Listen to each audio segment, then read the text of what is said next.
There's two dogs right here. I'm doing an intro for this. These are things that make you really, really excited in games. But I'm excited by this puppy who's right here. You can't quite see. Let me see if I can pick him up. Give me a big boy. This is the big one. Ugh. Hi, Pippin. What makes you excited in board games, huh?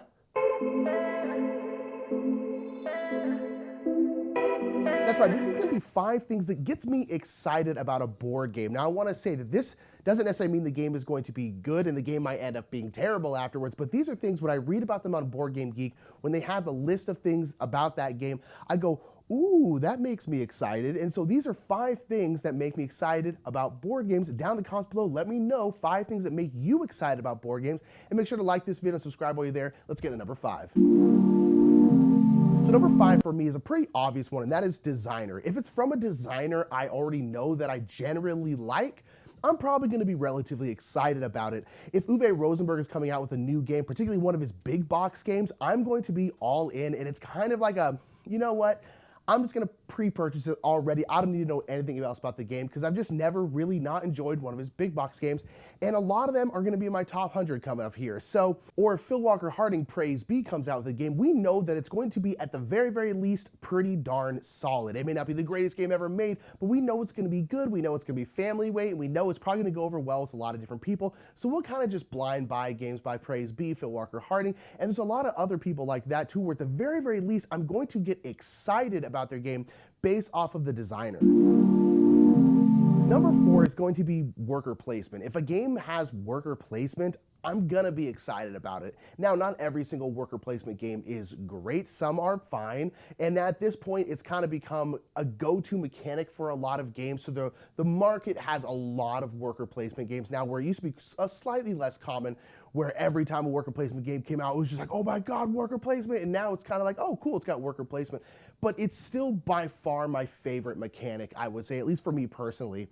And so it's just so versatile, and I think that's why I like worker placement, is because whether or not you're placing dice, and dice are your workers, you're placing normal workers, those workers could have special powers. It really works with any kind of theme, because in any kind of theme, there's gonna be someone who needs to go do work, and that could be literally anything. And that's why, because it's so vague, it just always seems to work really, really well. You have a pool of workers and you get to put them out places, and I just really love the worker placement theme because it does one of my favorite things in board games, which is having to prioritize. I enjoy having a handful of workers, a handful of spaces, and go, okay, where do I need to go first? Because I need to make sure I get this spot to do this thing, because if Mike comes in or Jerry comes in and takes that spot, guess what? I can no longer go there. And I really like the tension of prioritizing, and worker placement I really think does it better than anything else, and that's why it's a number 4. Number 3 is another mechanic. Don't worry, they're not all mechanics, but this is gonna be straight up Bumpin Tracks. We're actually gonna be planning on making a Bumpin Tracks shirt because of how much Mike and I love to say the term Bumpin Tracks. And what this is this is a game that's gonna have some kind of track. There are lots of different kinds of tracks. There could be like a science track or a technology track or a temple track or this kind of track, or really just kind of like an arbitrary track. But usually you have one of your markers on it, and whenever you do something in the game, you get to bump up a track. And there's just something about games that have tracks that you're going up that Mike and I just love them. There's so many games where it's like, you're gonna da-da-da-da-da, and what you're trying to do is go up these tracks. We're immediately just like, oh my gosh, I'm all in. I love Bumpin Tracks. There's a new game called Rise coming from Capstone Games, I believe is bringing it over here.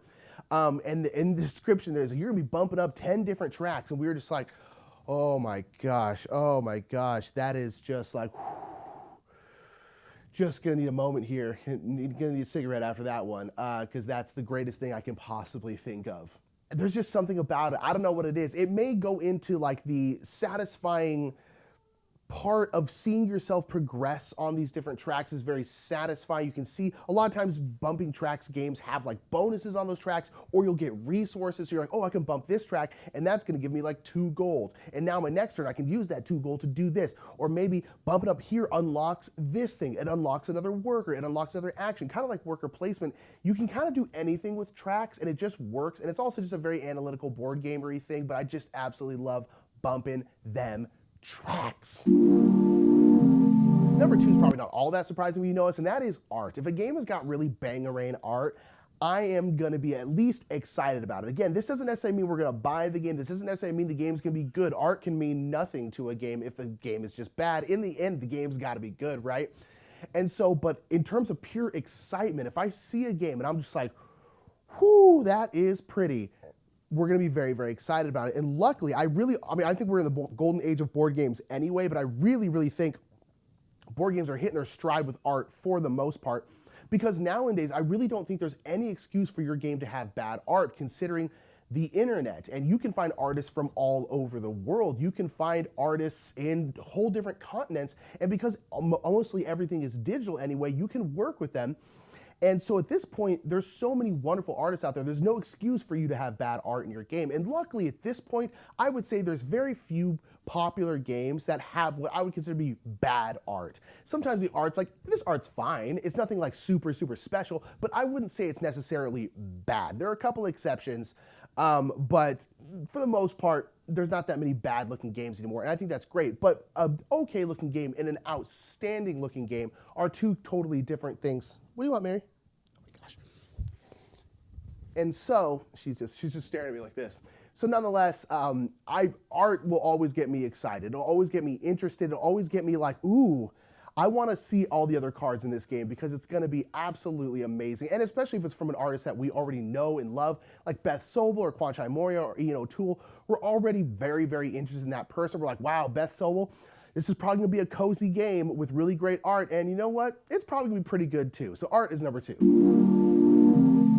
And number 1 is going to be a new theme, specifically a new theme that will get me super excited. Theme in general can get me excited about a game. There's a lot of games where I really love the theme of, like, I like nature themes. So any kind of like nature-y kind of game like Cascadia or Keystone North America, I'm like, ooh, I'm interested in that game because I like that theme.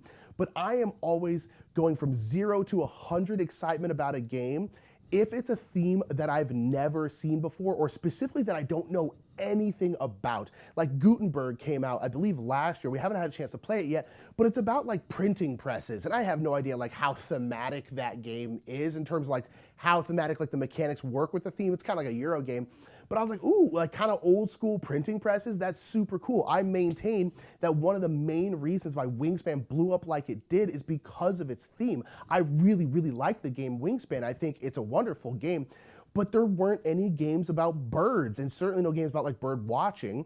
And so everyone's just like, whoa, there's a really pretty game about birds. Do we have any games about birds? And I think it really just captivated people. And I always say to publishers, if you're going to make a game and you are going to paste on a theme, use, as Mike always says, use tasty glue. If it's just gonna be a pasted on theme, choose a different theme, choose something new. Let's stop like, we're just trading in this random European town. Let's stop doing that.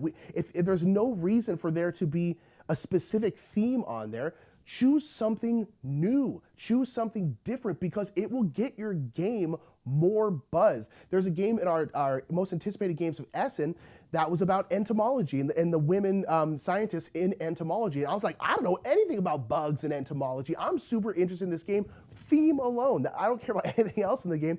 This is just such a cool, exciting thing because of the theme. And it's also because I've just never seen a game about entomology. Maybe there's another one out there, but I've never seen it. And so any game with a theme I've just never seen before, I am going to be absolute peak excitement, and then hopefully that excitement continues on to the point where we actually get the game. Hopefully it looks better outside of the theme, but if it's something new I've never seen before, I am all in. And that is gonna be 5 things that get me really, really excited about a game. And again, hopefully these things coalesce and the game actually ends up being good. It doesn't always work out that way, but down in the comments, let me know what's something that gets you really excited about a game. Is it a designer? Is it an artist? Is it a theme? Is it a mechanic? What's something, it could be player count, price, whatever. If it has a solo game, you're like, I love solo gaming. What is something that gets you really, really instantly excited about a game? Whether that excitement turns out, who knows, right? But let me know down in the comments below. Again, like and subscribe if you haven't already. My name is Nick Murphy, and we'll see you later.